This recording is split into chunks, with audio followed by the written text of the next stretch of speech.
Hello all welcome to my channel వ్యాజిరిక్ శాక్. హిస్టరీలో ఫర్ ద ఫస్ట్ టైం ఒక స్కామ్ జరిగి దాని నుంచి బయటపడే దాఖలు అసలు హిస్టరీలో ఎక్కడ కూడా జరగలేదు. అసలు స్కామ్ అయితే లైక్ హ్యాక్ అయినా కానీ దాని నుంచి రికవర్ అయిన దాఖలు ఎక్కడ కూడా లేదు. 100% రికవరీ. అసలు ఫస్ట్ టైం హిస్టరీలో ఎవ్వడు కూడా ఏం చేయకుండా దానంతర అది ఆటోమేటిక్గా జస్ట్ టైం హోల్డ్ చేయడం వల్ల ఎంత జరిగింది. కొన్నిసార్లు అంటారు కదా, టైమ్ ఈజ్ ఎవ్రీథింగ్ అని. ఒకసారి టైం పోతున్న కొద్దీ అన్నీ ఆటోమేటిక్గా అవే సెట్ అవుతాయి అని. మనం టైం కోసం వెయిట్ చేయాలి అని అంటారు కదా కొంతమంది. అది నేను ఇనుకుంటూ వచ్చా, కానీ అది ఎక్కడ వర్తిస్తాను ఎప్పుడు కూడా నా లైఫ్ టైంలో అయితే ఎప్పుడు కూడా నేను అసలు అంతగా ఎక్స్పీరియన్స్ చేయలేదు. అంటే లైక్ ఈ స్కామ్లలో వీటిలలో కానీ ఎట్లా అంటే స్కామ్లని కాదు, వెయిట్ విషయం కూడా నేనైతే ఎక్స్పీరియన్స్ చేయలేదు. ఫస్ట్ టైము ఒక హ్యాక్ అంటే బ్యాజిక్స్ హ్యాక్ ఎప్పుడైతే అయిందో అప్పుడు ఎవరైతే యూజర్స్ ఉన్నారో వాళ్ళందరికీ నమ్మకం పోయింది. అసలు క్రిప్టోస్ మీద నమ్మకం పోయింది, ఎక్స్చేంజ్ మీద నమ్మకం పోయింది. అసలు మనీ పోతే అనుకుర్రు, అసలు వాళ్ళ లైఫ్లో మన మనీని చూడలేమని అనుకుర్రు. అసలు ఇక జీవితాంతం ఒక ముద్ర మన లైఫ్లో పడిపోయింది. ఇంకా అసలు వాడు ఆ మిగిలిన 55% ఇచ్చేస్తే జేబులో వేసుకొని లైఫ్లో ఇంకా ఈ క్రిప్టో జోలికి పోవద్దు అని అనుకురు అందరి మైండ్ సెట్. అట్లాంటిది సిచ్యువేషన్ నుంచి ఎప్పుడైతే రీసెర్చింగ్ స్టార్ట్ చేసిరో అంతా గొడవ జరుగుతుందో, స్కామ్ అని నడుస్తుందో, క్రిప్టోస్ అనేవి ఒక ఎలాన్ మాస్క్ అండ్ ట్రంప్ ఏ విధంగా అయితే గెలవడం వల్ల కాయిన్స్ వాళ్ళ దగ్గర ఉండిపోయి ఆ 55% కాయిన్స్ అనేవి 100%, more than 100%, as per July 18th 546 million USD అనేది హ్యాక్ ఉన్నాయి ఓవరాల్గా నెట్వర్త్ అసెట్స్ అనేవి.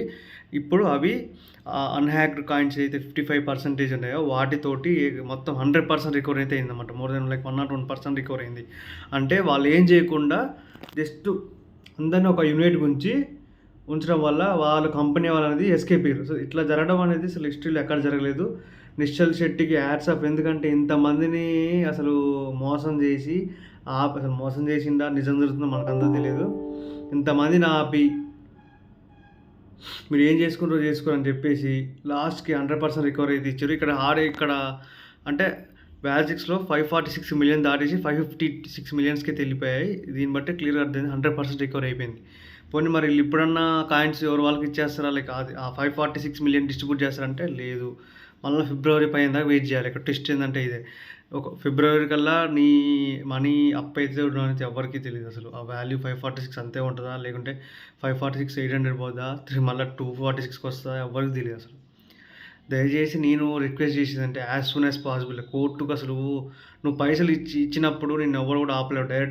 డైరెక్ట్ ఇన్స్టాల్ చేసి ఒకటి చెప్పాడు అన్నమాట స్టార్టింగ్లోనే, మేము 55% ఇస్తాము, ఇట్లా ఈ ప్లాన్ ముందే ఉంది వాళ్ళకి. లాస్ట్కి అదే చేశారు.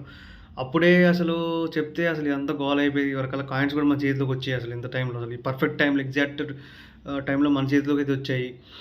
కానీ వీళ్ళంతా కోర్టులో కేసులు వేసుకొని అంత ఎవరి మీద గొడవలు తగాదాలు పెట్టుకుని అంత మొత్తం పెండింగ్ చేసి అంత ప్యాంటర్ చేసి ఇప్పుడు ఫిబ్రవరి 15 దాకా వెయిట్ చేయాల్సి వస్తుంది. అసలు ఇప్పుడు అప్పటికల్లా అసలు సిచ్యువేషన్ ఎట్లా ఉంటుందో కూడా ఎవరికి తెలియదు.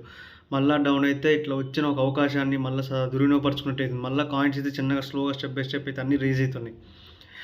నా ఎస్టిమేషన్ ప్రకారం అయితే ఇది బుల్ రన్ ఇట్లా కంటిన్యూ అయితే ఓకే ఫైన్.